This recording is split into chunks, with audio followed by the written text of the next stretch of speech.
itong mga pang-aspon guys kasi mabilis lang naman ito maluto.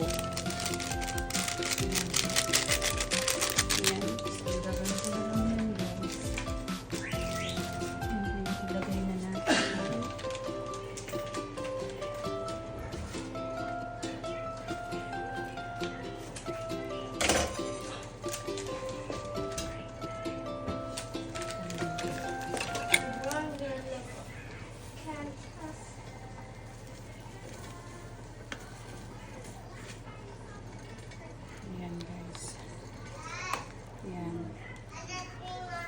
Walang ibang gulay ito guys kasi ayoko nang masyadong maraming gulay. Gusto ko naman maraming gulay guys kaso pag ano kasi ako lang naman ang kumakain lahat.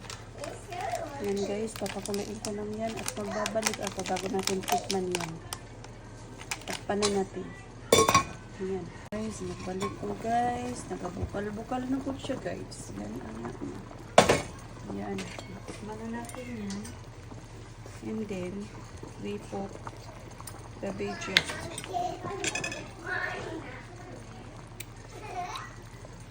Sarap siya guys. Pero I need more asin. I need more asin.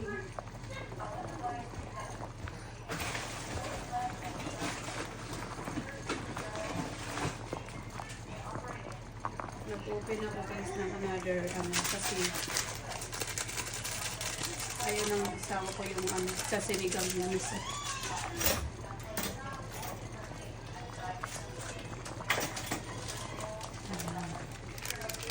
Maglagay tayo ng another. Not too much, just a bit.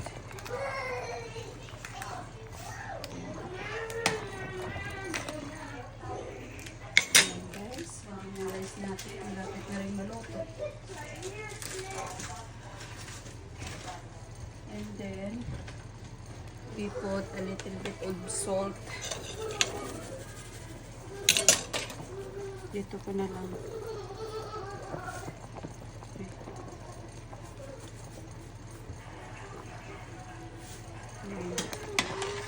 And then, we put the vegetables na guys. And that's it. And spinach yung ilagay natin kasi